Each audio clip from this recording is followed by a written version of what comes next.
Well, the products that we typically grow, we grow actually our products in biodiverse multi-crop farms.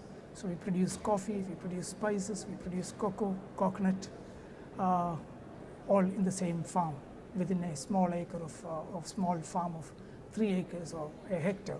We could be producing all of these together. Right. And how do they benefit? How do the producers, the farmers, benefit from being part of fair trade? Well, one of the clear ways in which the fair trade system benefits, or the fair trade way of trading benefits these farmers, is that a fair price for a basket of these products ensures that the farmers are basically able to grow all of these crops together. The climate challenge has always been how these farms quickly turn to monocrop farms based upon the vagaries of the fluctuations of the market.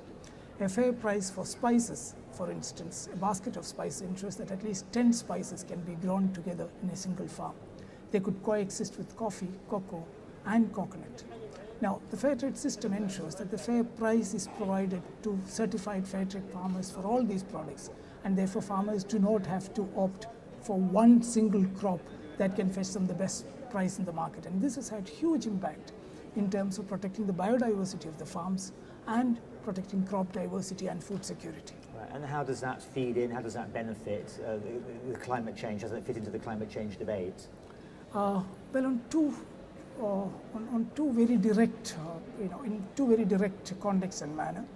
One is the fact that biodiversity is key to climate change, to climate mitigation efforts.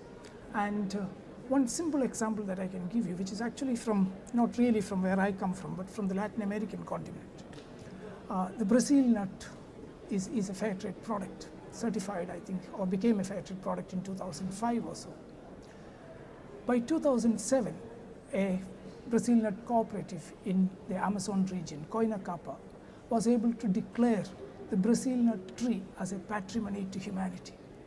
The Brazil nut tree is grown in the Amazon forest, and protection of this tree is dependent on the protection of the surrounding forest. Now, fair trade producers, because they get a fair price, are becoming custodians of the product, of the forest. Earlier, a non-remunerative price for Brazil nuts would make these farmers probably turn their axe to the surrounding forest. Now, because there's a fair price for this, these gatherers are therefore able to take the responsibility. The community takes the stewardship of these forests because their livelihood now depends or can be ensured by the fair price that they procure.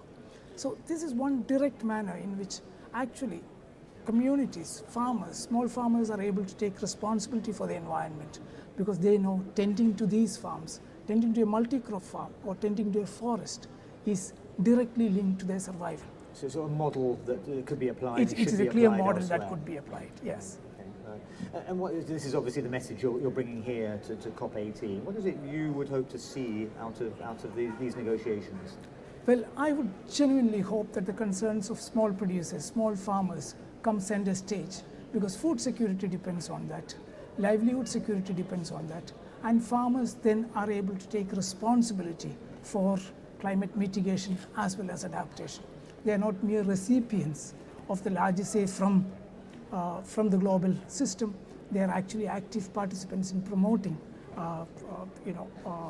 responses to climate change.